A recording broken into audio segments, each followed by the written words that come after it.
the thrills and the spills of professional cycling as city centre racing returns to Channel 4.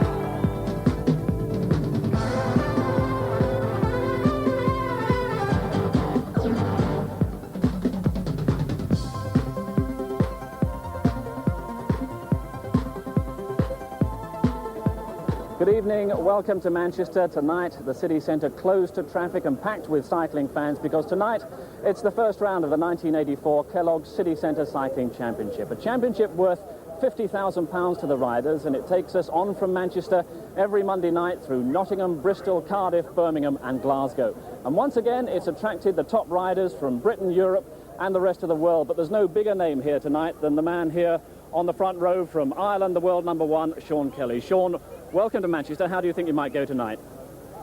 Well, it's very hard to say with this sort of race tonight, because it's a very short circuit, and it's a very short event, 50 minutes plus 10 laps, I think, and well, everybody can ride for an hour plus 10 laps. Fair to say then you're kind of the event, really the Tour de France. A marvellous performance just recently on the Tour. Fifth, the best ever finish by an Irish rider.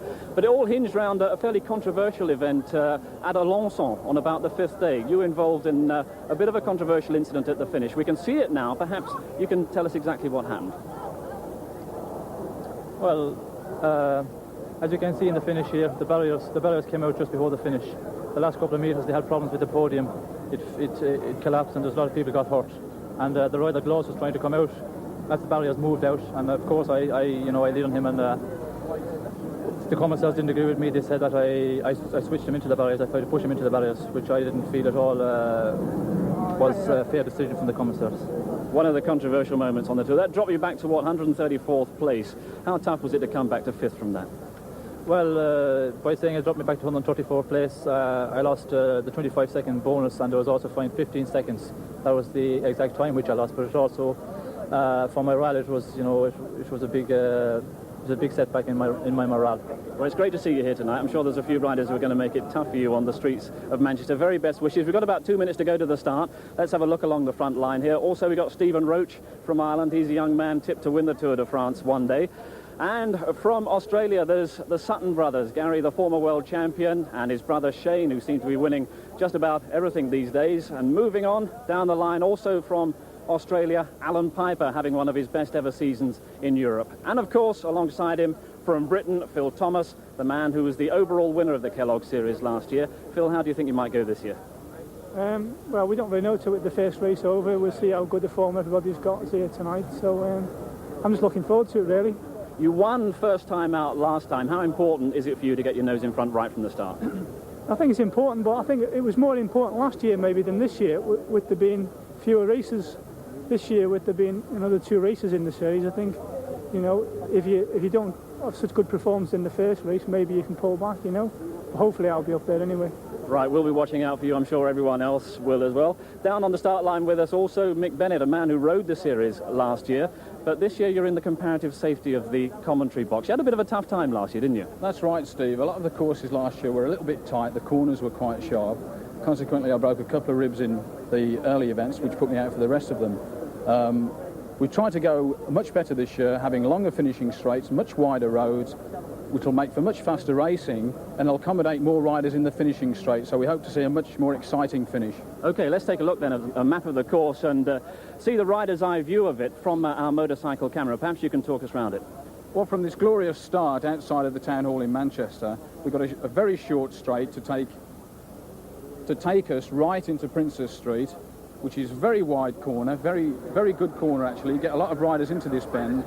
Down this long straight here, good surface, so that again they'll be sorting themselves out after the start, which will set them up right for a very tricky right turn into Cooper Street, which we're going into here. We go a sharp left again into West Moseley Street, taking sharp right again here, down the latter half of West Moseley Street. The riders will be setting themselves up here, fighting for position, trying to get a good position to bring them into Princess Street, which we're approaching now. We come along Princess Street. Big gears going here because they know that the last people into this corner don't stand a chance of winning, so they'll be fighting for the front rank here. First 4, 5, 6 positions should stand a good chance of getting the big gears going for this long 200 yards finishing straight to finish right outside the town hall. Well, that's what faces the riders here tonight. Mick, thanks very much. We'll hear from you a bit later. We just got a moment, though, I think, with the 30-second buzzer just about to go, to talk to Sid Barris, who won here at Manchester last year. Is it going to be a very different kind of a race? I think it's going to be very similar, really. We've got 1 or 2 more riders, I believe, in the field, but it is a bigger circuit. It's wider, not quite as many bends, so I think it's going to be very, very fast indeed tonight. OK, best wishes to you, Sid. There is the 30-second buzzer. Can I just remind you that the race lasts 50 minutes? We've got 3 sprints, all counting toward an overall King of the Sprints title. We'll get more details on all that now from our commentary team of Mick Bennett, and first, it's Phil Liggett. So Phil Thomas among the starters, trying to relive the happy past of 1 year ago. And Thomas really was a most prolific winner of the Kellogg's last year. He was then the British champion, but now time goes on. The new British champion is Steve Jocking from the Isle of Man, won his title there in the Isle of Man in June. And the man holding the Union Jack flag, the figure of Eddy Merckx of Belgium, the greatest cyclist who's ever lived, and many people say the greatest sportsman too. He once beat Muhammad Ali in the straight pole as the world's most famous sportsman. There he is, a rare visitor to Britain, and here for a week as he goes on from here to Harrogate and the Festival of Cycling. So the Lord Mayor of Birmingham sends the race underway, and the Kellogg Series in action for a second year. And what a lot of competition there is, Mick, in this field this year. Yes, that's quite correct, Phil, and consequently we've just had John Wainwright there. He's pulled his foot out, obviously very nervous. Can't wait to get going, but he's had to right himself up. But I think all the riders are particularly nervous on this circuit because it's tricky around this back straight here. And we've tried to go longer this year on the circuits, much wider, much bigger finishing straight, so we should get some very tightly and very hotly contested finishing sprints. Well, a good start by Sean Kelly, very anxious indeed to test the circuit from the front. He doesn't want to be involved in any possible crashes at the back as the riders trying to find their way around what is indeed a very twisting course, and a number of the riders are delighted to see that the weather here is in fact reasonably sunny and no rain in prospect. Smallest rider in the race, Steve Jocking, just over 5 feet tall, the new British road race champion. And the figure of Malcolm Elliott, 4th in line here in that white jersey. He is in fact the new British circuit race champion, so we've got both British champions here. Steve Jocking at the front, the road race champion. Malcolm Elliott in 4th slot, the circuit race champion. Elliott, in fact, gave up a certain selection for the Olympic Games by turning professional this year. He won 2 Commonwealth Games gold medals and was an obvious choice for Los Angeles. Decided to go forward and turn professional. Well, Mick, you're a man that's got 2 bronze medals in the sideboard back home from Olympic Games. Was that a good decision by Malcolm Elliott to turn professional in Olympic year? I think so, Phil. He'd done perhaps all he could do as an amateur, and the only way to go is professional. It's the only way up, and to keep going forward in that direction. But he's obviously a very talented rider. Sometimes he's very, very temperamental. If he wants to do a good ride, he will do. If he doesn't feel like it, he'll just have a day off, which isn't always a good thing to do, because as a pro you have to be up there every week earning your money. Well, this long line of riders here being led at the moment by Steve Roach from Dublin, a rider who was very disappointed with his own performance in the Tour de France, but he had very good reason to put up a poor eye, because his wife Lydia gave birth to Nicholas, their first son, during the event, and Steve, naturally enough, was very worried about the state of his wife's progress. But Roach now back on form, training hard, hoping to win a medal in the World Championships in Barcelona in 2 weeks' time.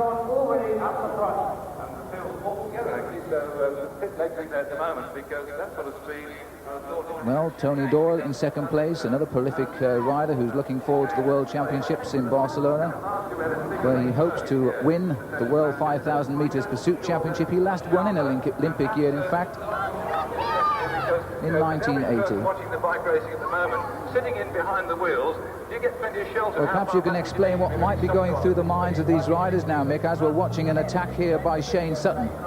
Yeah, Shane Sutton, the ever-ready rider, has got very good form, because He's won the last 3 or 4 events on the professional calendar in Britain.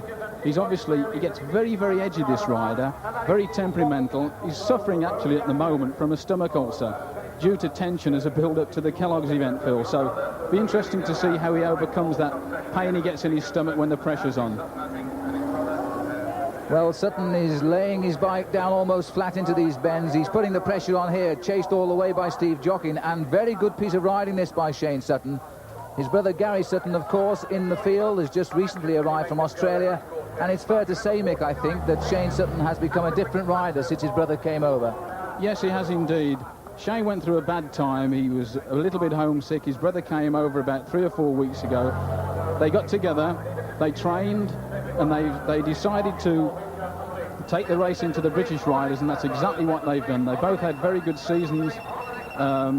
Gary both in Australia and Shane here now, and as I said earlier, is the top winner at the moment. So he's obviously, incidentally, Phil, it's interesting because we've got all the sprinters to the front here.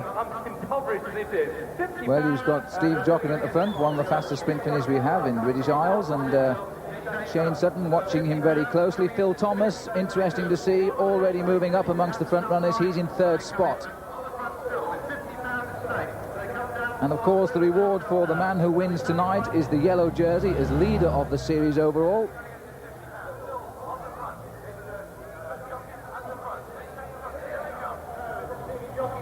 Well, it's been a very, very good season by Steve Jockin. He's had 8 wins already, but of course the jewel of them all was the British Championship, won on home territory in Douglas in the Isle of Man. Well, he's doing a lot of damage at the back of the field here as he changes gear. The riders, majority of riders here, ride 12 or 14 gears on the bike, although in reality around here they're not going to use too many of those gears, the circuit being completely flat. But the advantage always with the riders at the front. They're setting the pace, they're coming out of the corners first, going into the corners first, and it means the riders at the back are constantly having to hang on and getting very little time to recuperate. On these tight circuits, you'll see that all the riders are probably in line. For people that don't know, that what actually happens is there's one line to take in these circuits, and consequently everybody wants it. Everybody can't get on it because there's another rider in front of them on it. So they all queue up, you'll see them queue up and go into the corner. But we're into a sprint lap now, Phil, so I'll hand over to you. Well, just to explain the sprint, this is the second part of the Kellogg series. There are 3 sprints during the race itself, and this is for a separate competition, completely separate from the final race.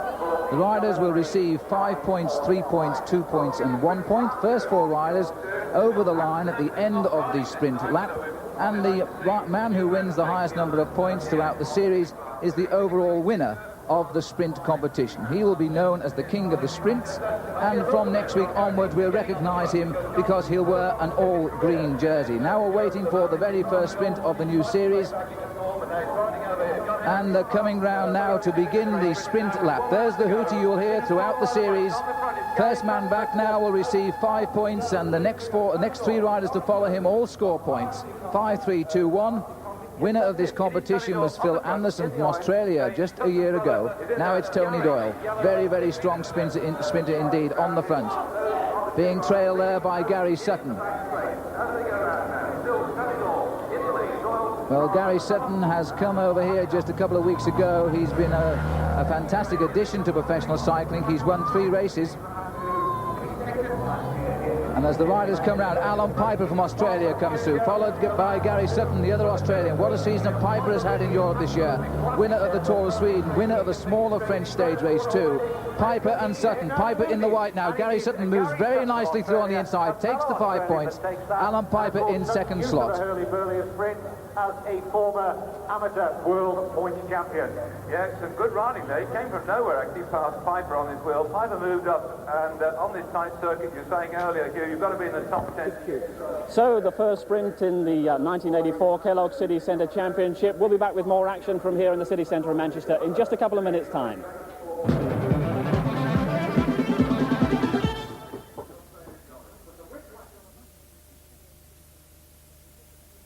Over 700 rally cycles now in stock, available at super discount prices at Tom Cycles, Shields Road Biker, telephone Newcastle 688.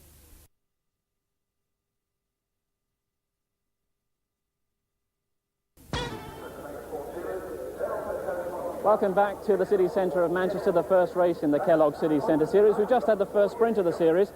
A check on the full result, a victory there for Gary Sutton of Australia. 5 points to him. His compatriot Alan Piper gets 3, then Tony Doyle of England gets 2, and Shane Sutton, Gary's brother, enters the frame with 1 point. Let's rejoin our commentator for the event, Phil Liggett. Well, it hasn't taken Gary Sutton, and here he is now in the yellow, long to establish himself in this series. What a remarkable performance he's made here. He was second, in fact, he was first yesterday in a major event in Yorkshire, having ridden away from the professionals, won the final stage of the Great Yorkshire Classic, and he's training now, hoping to regain the world title he won in 1980 as an amateur, and he goes this time as a professional to Barcelona. Third in the points championship last year, trying to go one better, and the rider's still 44 laps to go to the finish. Sean Yates, having successfully ridden his first Tour de France, now returning to England in Forest Row down in Sussex. Big Sean Yates, a teammate here of Alan Piper, and both those riders have ridden a very successful series of criteriums, which is what we call circuit races in Europe, in Holland before he came here. He's in fact ridden 18 of these events before crowds of up to 60,000 people. So Yates is bang on form indeed, and he'll be looking to help Alan Piper. Well, there we have Phil Thomas on the front, and Thomas has waited for this series. He's a very wily rider. This, I think, Mick, is the sort of course that would suit Phil. Yes, indeed, Phil. It's got this long straight, it's wide. It's interesting to note that Sid Barras on the top right of the screen, he's always ever watchful of Phil. He's his teammate, he's his guard, if you like, his minder. He's there if Phil gets into trouble, there to lead him out at the finish. And consequently, they're very, very tight and very close-knit team, this Falcon team. They've got to keep Phil Thomas up there because he's the man with the sprint. Well, it was Thomas's teammate Sid Barras who won the race here in Manchester, which was the 4th of the series just a year ago, and Barras beat Alan Piper. Well, both those riders are in the thick of it again today, but I think Barras would prefer if Phil Thomas could win because he's a better prospect for final victory. But a strong attack now by Sean Yates, going clear. 43 laps to go to the finish. Yates goes well clear. Twice the British national 5,000 metres pursuit champion. He in fact came round the corner a bit wide there. He went inside the green cones, and the referees might have something to say about that later because that isn't allowed by the riders. But Sean Yates watching who's marshalling there, and in fact it's Sid Barras who comes up behind Yates, closes down very nicely indeed.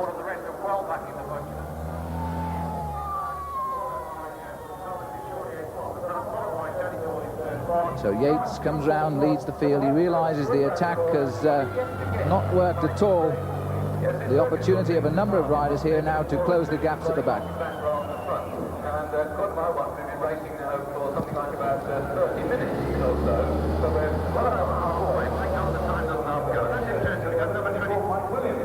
In the pits, surely one of the most famous names in world cycling, Eddie Merckx, 5 times winner of the Tour de France. Eddie, your impressions of the event here in Manchester? Oh, very nice people. There are much people here on the Criterium, and I think also the races are going very fast, so I think it's a very nice race. There seems to be a great deal of enthusiasm from the crowd. Is it the same kind of enthusiasm you get from the crowds in France? And yeah, sure. I think the same enthusiasm like in Belgium, France, Holland. I'm very surprised there are so much people here and that they know so good cycling. We've already mentioned the Tour de France achievements of some of the riders here in the field. When do you think we might see a British winner of the Tour de France, or an Irish like Sean Kelly? I think like cycling in Ireland, United States are doing now, Piper, Kelly, Yates, and do very well, Miller. So maybe in a few years we can have a winner of the Tour de France in Great Britain or Ireland. That'd be wonderful to look forward to. It's been great to talk to you here in Manchester. Eddie Merckx, thanks very much indeed. Welcome, thank you. Well, it was interesting to see before the start that Sid Barras shook hands with Eddie Merckx. The last time they met, they were in action together in London quite a few years ago, in fact, in 1975, and it was Sid Barras who out-sprinted Eddie Merckx. But Merckx, no doubt about it, the greatest cyclist who's ever lived. In addition to winning his 5 Tours de France, he's won 3 World Cycling Championships. He's also won Liège, Milan-San Remo rather 7 times, and Liège-Bastogne-Liège, the great classics, 5 times. Marvellous to see him here, and Barras is now on the front, almost on cue, as if he knew Eddie Merckx was being interviewed. Sid Barras looking a little bit tired tonight, keeping the pace very, very high, being trailed by the man we call the Staffordshire engine in green there. That's Phil Bayton. Steve Roach comes in nicely in 3rd place. Tony Doyle in orange in 4th place. And as you say, Mick, the boys you would expect at the moment are guarding their front positions, aren't they? That's right. Team tactics are very strong here, but you've obviously got Phil Bayton, who's a sole-sponsored rider. He's got no teammates there, so he's got to have a word with some other sole-sponsored riders and say, look, give me a bit of daylight between me and the bunch and let me show them how fast I can go. Well, he's getting it now because the engine is in full power. He goes out of sight round that corner. We'll wait for him now to come into our view. There he is. Phil Bayton is never happy unless he's giving it 100% effort, and you might hear the applause from the crowd. They remember him from his escapades here just a year ago, and already Bayton is lapping in 48 seconds, and that is a very fast time indeed. It's over 32 miles an hour. Tremendous performance, 32 plus miles an hour around this extremely tight circuit. In fact, already they have gone off my lap scoring charts, would you believe, by that ride by Phil Bayton.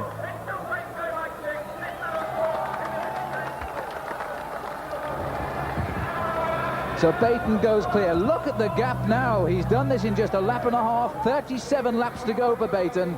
It's a long, long way. If he can lap the field, then he will be certain of victory, because let me briefly explain the rules to you. If a rider laps the field, then all the field will retire from the race with about 5 laps to go to the finish. 47 seconds he's down to now. This is almost 33 miles an hour around the city centre. Interesting.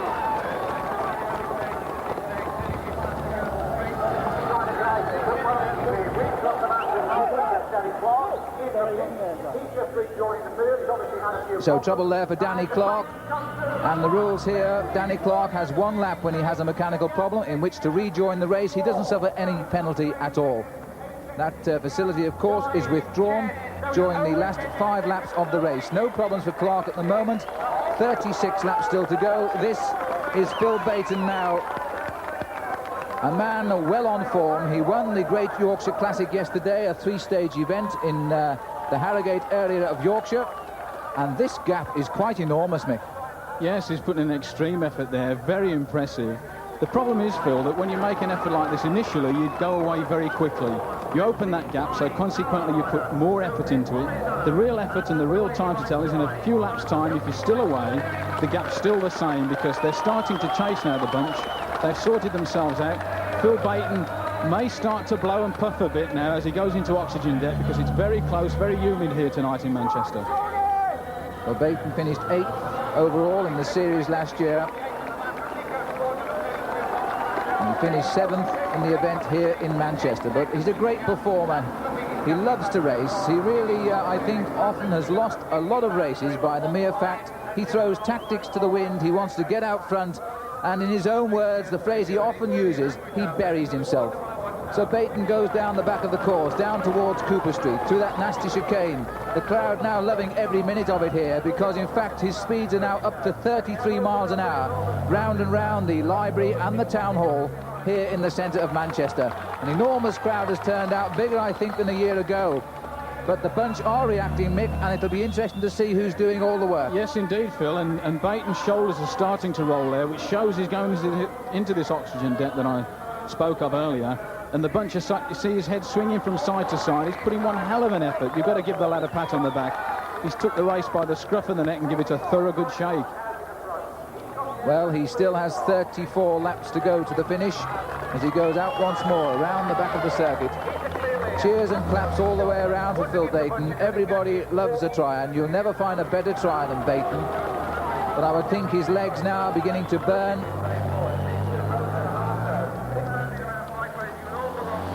Crowd reaching forward here to try and catch a glimpse of Bayton. Surprisingly, Mick, he's riding down the centre of the road. Now, I thought it would have been better to try and hide a little bit. Well, sometimes it is, Phil, but what he's doing, he's coming down the centre of the road, so it gives him more space to line himself up for the corner. Obviously, this being a small circuit, 720, 750 metres, doesn't give you a great deal of road to line yourself up. And like I said earlier, there's only one line you can take at 32, 33 mile an hour, and he has to take it. But he thinks very quickly, does Phil. You'll watch him sometimes as he goes into the bends, just clipping the cones, and in some cases, some of the riders tend to go inside the cone lane. Well, Phil Baton is now 33 years of age. He never seems to slow down. He was one of Britain's finest ever performances in the Olympic Games way back in 1972 when he finished 5th. He's looking behind him now. He's obviously blowing. His head's gone. He keeps changing gear to make life a little bit easier for himself. It's interesting to note who's taking up the chase. In actual fact, it looks like Stephen Roach has gone out the front there, chased by Gary Sutton. Well, Roach it is indeed. He came back from a fishing holiday to ride this race tonight. He was talking about the stingrays he was catching yesterday just off the coast at Bordeaux. He flew in from Bordeaux this morning, and Roach now is beginning to recover the old form, which we knew he had, of course, but he had a very unfortunate Tour de France, and he said on one bad day he lost almost 7 pounds in weight. But now it's the speed of Stephen Roach. The Dubliner going forward now, carving into that lead of Phil Baton, taking with him Gary Sutton not too far behind him. Gary Sutton, remember, is the leader in the King of the Sprints competition at the moment, having won the first one from Alan Piper. Baton is caught. Piper is with this group too. He's the boy in white. Sutton takes second place. Roach goes out in front. 4 very good riders, so it's not surprising, in fact, that it's Tony Doyle gritting his teeth in orange there, trying now to catch these 4 riders.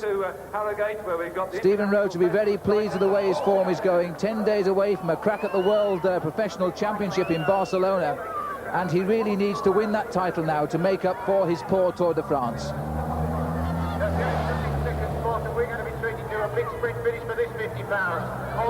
It's interesting to know that Gary Sutton, in the yellow and green there, riding for Spenco, is riding one of these very, very light carbon fibre bicycles. Weigh about 15 pounds. It's probably the lightest bike in the event, costing upwards from £1,000, this machine. But it's unique because sometimes they tend to be a little bit too light in these sort of events. But consequently, Gary's been up there right from the very beginning, so it's obviously suiting him. Tony Doyle's gone very wide there, Phil, taking the corner probably too tight, not thinking early enough and pushing himself into the cones.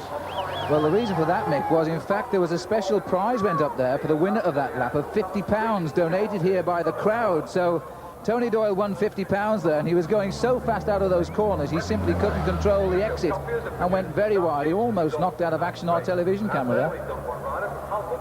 So Doyle in the lead, Alan Piper in second place, Gary Sutton in that yellow strip in third place.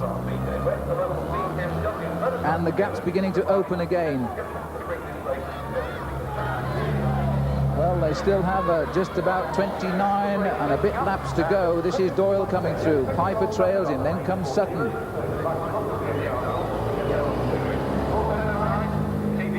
Well, I think the reason that Tony Doyle has come to the front, in fact, is he's watching out now for the second of the King of the Sprint competitions. And remember, the first one has been won by Gary Sutton. He is currently lying here in third place with that white band down his crash helmet. Alan Piper was second in the first sprint. Tony Doyle was third. And Doyle is a master of sprint finishes. He loves to be involved in the hurly-burly, with the elbows flaying, trying to win the prizes on the line. And Doyle doing a lot of work here. I don't know whether it's wise, Mick, that he should be doing quite so much pace-making at the front. No, not early on, prior to a sprint, but Tony likes to keep the pace high. He hasn't got an extremely good jump from very slow speed, so he wants to keep the pace high and go into the sprint on the front. Interesting to note there that Sean Yates has moved up, guarding Alan Piper, who's up there in the King of the Sprints. He's obviously going to protect Alan's interest prior to the bell lap. It'll be interesting to see if Sean Yates hits the front on that particular lap. Well, just to remind you, this is the second sprint in the King of the Sprints competition. We'll have 3 each Monday evening throughout the series, and the overall winner will be the man who gains the highest number of points. When Doyle takes the sprint, or comes round for the sprint this time, I should say, maybe he'll take it. There's 5 points for the winner, 3, 2 and 1. First 4 riders to count in the points. So when they come through the finishing line this time, it's the sprint lap, 1 lap to go to the points, and The white band down the crash helmet of Gary Sutton in third place. He was the winner of the first sprint with 5 points. Alan Piper, who's in the shot now in this white jersey, he was second. So the same combination of riders are coming up. This is Fleetwood in second place now, Sutton in third spot. This is going to be a very, very good sprint indeed. Piper zigzags through the chicane, leans his bike one way, flicks it the other.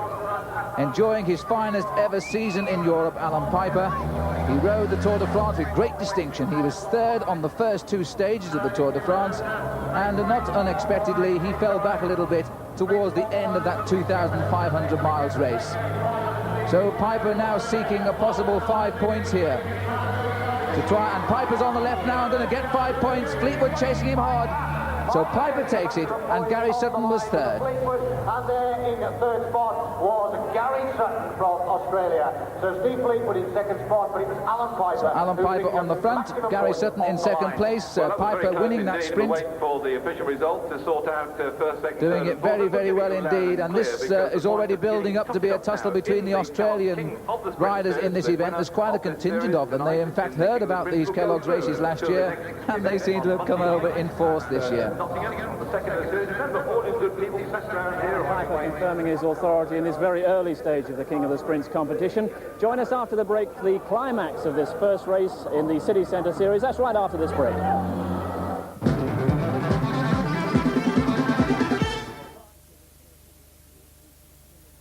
Over 700 rally cycles.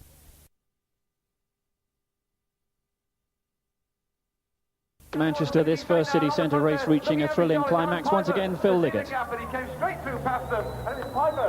So Alan Piper takes the field through now with 18 laps to go. Here he is, and he's being countered well by Tony Doyle, Gary Sutton, and then Malcolm Elliott, who's come over the Pennines from Sheffield here to try and win the first of the series around Manchester City Centre. And the result of the second sprint there was in fact a win for Alan Piper. He took the 5 points in that second sprint. Second was Steve Fleetwood, and third place was Gary Sutton. The 1 point for fourth place being taken by Tony Doyle. So after 2 sprints then, the overall situation is Alan Piper leads with 8 points. Gary Sutton from Australia is second with 7 points, and Steve Fleetwood is third with 3 points.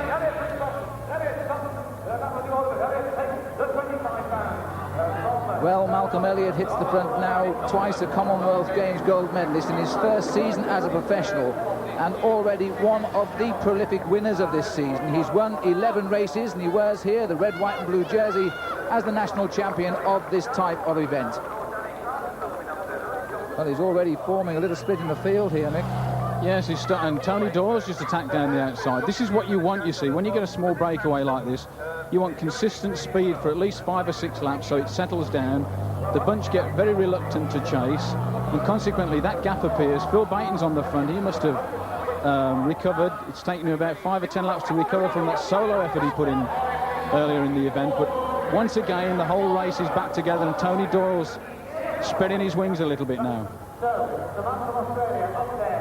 Well, this is a savage effort by Tony Doyle, and the reason this field isn't breaking up, I think, is because the speed is really extremely quick indeed, over 33 miles an hour at times, and this is making it very, very difficult for the riders to turn away from the front of the pack. But Doyle is certainly having a go here, searches for the higher gears, he goes into the corner hard there, trailed all the time by Gary Sutton. I think if I was to pick a winner tonight, Mick, I would look towards Gary Sutton. He's letting nothing go, is he? No, he's been up there all night, Phil. He's watched, he's waited, he's picked his moments. He hasn't put in too much an effort. He's just sat on the wheels of the front guys. He's going very well. He trains twice a day at the moment. In the morning, 3 hours on the road, and in the afternoon down the track with his brother Shane behind a moped, lapping, doing 35, 40 mile an hour behind the moped for about an hour and a half, and that's the sort of speed and the sort of training that you need for these sort of events. Interesting to see Sean Kelly making his move now. He's obviously settled down into the race from his long flight from Brussels. He's decided to spread his wings now, looking, glancing behind him. He sees Phil Thomas, so he thinks, I'm not taking him anywhere, but I'll wait until the last few laps of the event.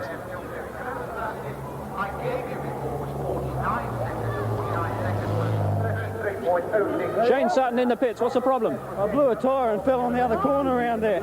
Yeah. I'm not too bad. Get back in it. Come on, Peter. Ian Banbury, there you are. You see, I've got a great big crystal ball here. You see, tell the way. And 50 pounds he's got to go for this. Well, as the leaders go through, Shane Sutton has had to chase there. He's only allowed 1 lap out, and in fact it took a little longer than a lap there to repair the defects to his back wheel. So he's taken his free lap. He now will have to chase at the back of the field. So a hard chase to Shane Sutton, and that's a pity because he's featuring in the King of the Sprints at the moment. He scored once with 1 point and currently is 5th overall. Now Ian Banbury. I think you know a little bit about Ian Banbury, don't you, Mick, from the Olympic Games? Yes, he was in my team in Montreal, Phil, in '76 when we won a bronze medal. Very fast lad, this. He's probably one of the fastest cornerers. If you watch very carefully, you'll see he goes sprinting into these corners. He's got no nerve whatsoever, and consequently, 9 times out of 10 he comes down. But if he doesn't, he'll get away. No, he's sat up there, has decided that it's much too quick. I'll wait for the bunch. Well, I think this is going to be a big problem on this course. It's a little bit bigger than the course we used just a year ago. And because of these long straights and tight bends, the riders are achieving far faster speeds. And it appears too fast for any, but somebody's gone on the outside. It looked to me as though it might have been Steve Jones that went down the outside of the tack, but it wasn't. And this is a fine attack by Sean Kelly here. Grits his teeth. Kelly rode in the event at Glasgow in the last series, and I think he spent more time on the floor than on his bike, but he's making no doubt about this. Look at the turn of speed of Sean Kelly. 12 laps to go as he brakes hard, leans tight into that corner, sprints hard out of it, and the attack behind trying to master him is coming from Sid Barras. Barras, one of the oldest riders in the race, 36 years of age, and the winner here a year ago. So I think there's something of a little bit of pride at stake here for Sid Barras. He's won 200 races as a professional in a marvellous career, which is now sadly coming to an end. But Barras still full of fight, trying to close down on Sean Kelly. Kelly freewheeling as little as possible, just enough to get round the corners. Watch the way he leans over his bars. He's trying to lower his whole body weight so he can take the corner a lot quicker. But he crouches down. This is one of the fastest men in the world when he's sitting in the saddle. You watch him crouch down low over the bars, knee up so he doesn't catch his pedal on the inside there. Out the saddle, sprinting very, very hard. Interesting, Phil, but only by braking sharp into the corners and easing off the pedal slightly do you recover that little bit that enables you to put that burst in after the corner. Well, it's interesting to see, Mick, that the rider who's caught him is Steve Roach, and he's gone into the front now. The only 2 Irish professionals racing in Europe, Steve Roach and Sean Kelly, and although they really are great friends, they are natural rivals in competition because they race for different sponsors. And you only get paid by your results, so they have to race against each other. And we saw a typical case there of how Stephen Roach used his own speed to hunt down Sean Kelly. And Tony Doyle goes to the front, tries now to also leave this field in his wake. Again, one of the fastest riders over short distances, 5,000 metres world professional champion, just a few weeks after the Olympic Games in 1980, and he's done it at a good time. 2 laps to go to the 3rd and final King of the Sprints tonight, and Doyle at the moment is lying in equal 3rd place overall with Steve Fleetwood. Yeah, Tony again hitting the front early, showing that he loves this long sprint rather than a short. There's too many, Phil, there's far too many sprinters in there with the short kick and the short jump style of effort. Tony likes this long drawn-out effort, but you've got Phil Thomas on his wheel there, so Tony isn't going to take Phil Thomas anywhere because he's definitely a dangerous man when it comes to sprinting. 2 laps to go in the sprint, 2 laps to go in the King of the Sprint. So there we are, 2 laps to go to the special sprint, and Doyle on the front, but leading out possibly the fastest finisher in the race, Phil Thomas, who won this series overall a year ago, and in so doing, we mustn't forget, he won the opening event at Bristol. Doyle goes round first, Thomas in 2nd place, holding him close indeed. 1.5 laps to go to the special sprint. Doyle at the moment is lying 3rd overall, with the equal 3rd, in fact, with Steve Fleetwood, after 2 sprints earlier tonight. When you're winding up at 30, 33, 35 mile an hour, consequently you're going to go into the finishing sprint at sometimes over 40 mile an hour. Watch them just after they hit the line, their mouths are wide open, trying to gasp in that very, very valuable oxygen. could also, Mick, be the shock of the closeness of the first bend after the sprint, because they really have to brake very hard to get round to the right. But Roach goes to the front as we hear the hooter. 1 lap to go now for the third and final sprint of the night. Just to remind you, first 4 riders score points, 5, 3, 2 and 1, and the winner overall of this competition we will know in just 6 weeks from now. So Stephen Roach leads through Alan Piper. The overall situation before this sprint, Alan Piper leads with 8 points. Gary Sutton, who rides with that white band down his crash helmet in yellow, has 7 points. So Sutton is in 3rd place. Piper, the leader, in 2nd place, receiving a nice little bit of pacemaking here from Stephen Roach. Roach is not a good sprinter. Piper knows that. He's using him as much as he can before that bend. This is the bend that Mick Bennett told us about. You must be round in the first 4 to take a chance of victory. Piper's through. Oh, and he's lost it on the line. He's lost it on the line to Gary Sutton. That was a case of easing up far too soon.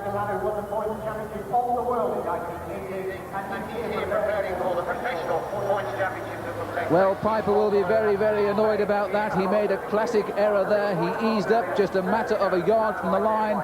Sutton made the best of it, took the sprint, and that could well reverse the overall situation on the leaderboard in the King of the Sprints, and will possibly decide who will wear the green jersey as leader of that competition when we see the event next week in Nottingham.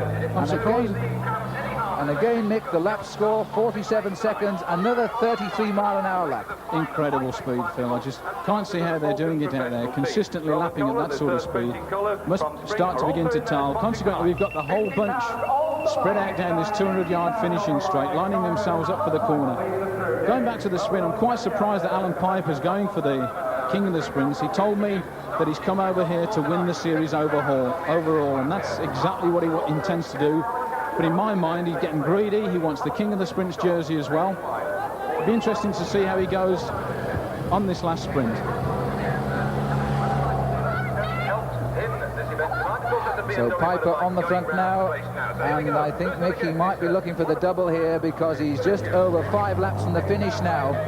So there's no more time out for mechanical defects. If a rider has a problem now, he must simply remount his machine and chase to the finish. And as they come round to 5 laps to go, it's Gary Sutton of Australia, one of the men of this evening's race. He looks over his shoulder to see what's going on.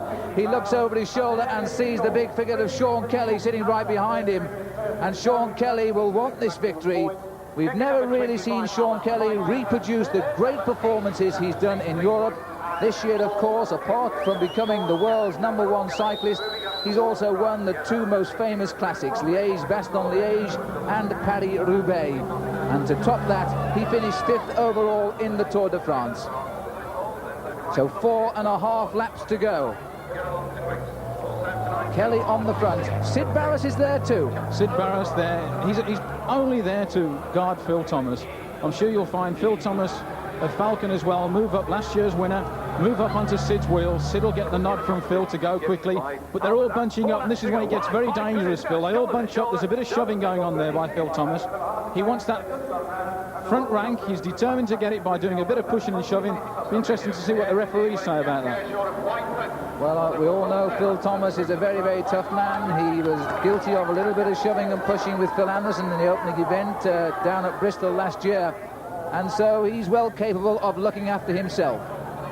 But now we have the result of that 3rd sprint. Indeed, a win for Gary Sutton of Australia. He gets 5 points. 2nd, Alan Piper with 3. 3rd, Steve Fleetwood with 2. And Sean Kelly scoring 1 point there, his first point of the night. So the overall situation now gives Gary Sutton the overall lead with 12 points. Alan Piper moves into 2nd place with 11 points. So as they come round now with 3 laps to go, the sprinters are massing at the front. The first leg of a crack at £50,000 in prize money. Tony Doyle in orange, Sean Kelly in that red striped jersey in the middle. Malcolm Elliott, who dearly would like to win, and the pushing and shoving is beginning. Kelly gets the corner first. Then comes Tony Doyle. This is going to be a rip-snorting finish, mate. Absolutely, and Kelly's a master at this pushing and shoving. He's the only guy I know that can stay out the saddle in the finishing straight, keep looking right and left over his shoulder, and still accelerate at over 45 miles an hour. Let's hope we'll get a show of that in this last lap.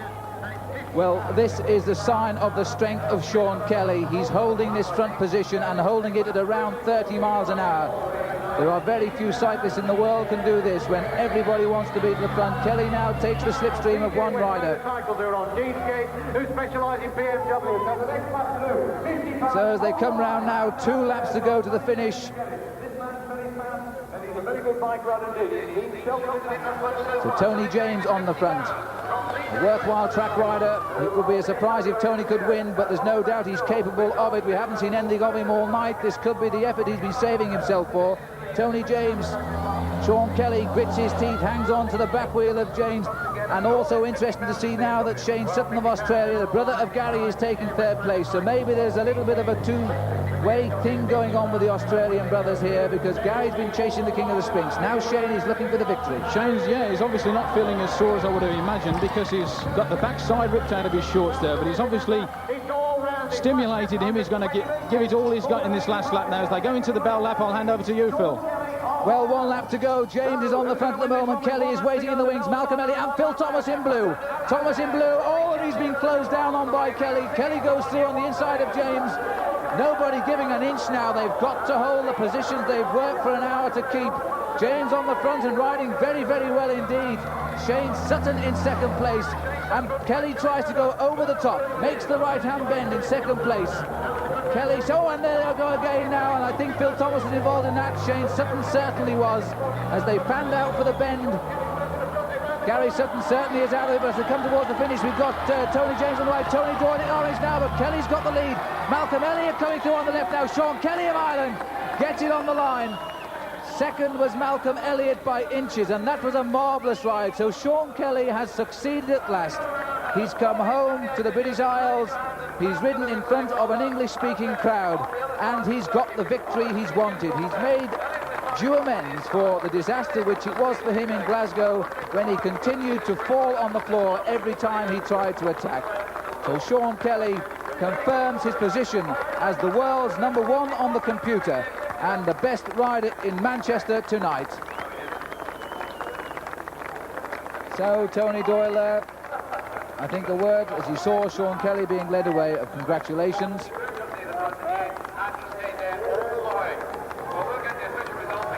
Kelly drifts away. And just a couple of hours ago, he was very, very concerned because the hotel he came into, he couldn't find himself any food and had to go down to a local cafe.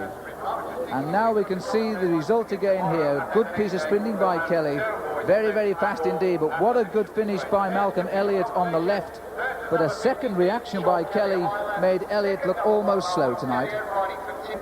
Sean Kelly, many congratulations. I don't think there's been a more popular winner here in Manchester. What kind of a race was it for you? Well, it was a very, very fast race, as I said before the start. It's such a short event where it's bound to be faster.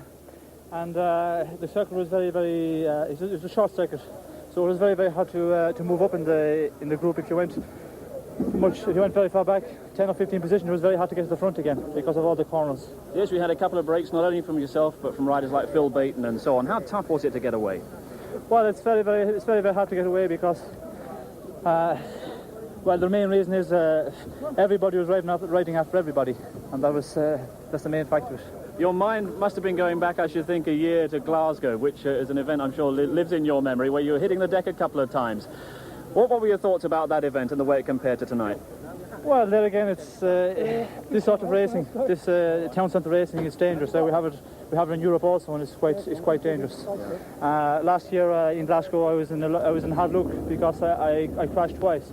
The first time there was some riders came down in front of me, and when a rider falls, when you're going very fast, there's nothing you can do. You just go up on top of them. Was it getting a bit rough there towards the end? Well, yes, it was getting rough because everybody wanted to get to the front for the sprint. So there was a lot of pushing into the corners, so everybody was trying to edge each other out. Sean Kelly, many congratulations on that win. Can I just bring in a man who just joined us on the right here, who might have been a bit of a victim of the rough stuff at the end, Phil Thomas. How did you see the closing couple of laps? Well, when I actually came off the corner, I was on Sean's wheel, and Sean made his move to the right. I made mine to the left, and Tony James completely wiped me out. At that point, I thought I would have had the sprint, but I mean, once you break in the last sort of 100 yards, 120 yards, you've got no chance to make a length upon a rider as fast as Sean anyway, so you know. Yeah. Is that kind of riding going to be the pattern of the series now, do you think? I think the sort of racing we've seen tonight will be the pattern of the series all the way through. very similar to last year, but I think we'll have to have a couple of races first before we tend to see how the pattern of the racing is going to develop as it goes on, you know. Sean Kelly's night, but I think you still might think it might be your series. Don't count me out yet, that's all I can say. And so a very good start for the defending champion. Phil Thomas confirmed there in third position. No doubt about the winner, Sean Kelly, who gets 10 points. And Malcolm Elliott, a first-year professional, coming home well in second place. And after the Australians had dominated the night, the only Australian to make the top 10 was Alan Piper, finishing 9th there, scoring 2 points. And, of course, although Shane Sutton, in fact, finished in 4th place, he was relegated 1 lap behind. He never got back after that earlier incident. Well, crowds estimated at over 35,000 tonight as the City Centre Series gets off to a really thrilling start. Next week we're at Nottingham in the heartland of British cycling. But tonight, no doubt, Manchester belongs to the world #1, Sean Kelly. Enjoying all the celebrations now. Good night from us all.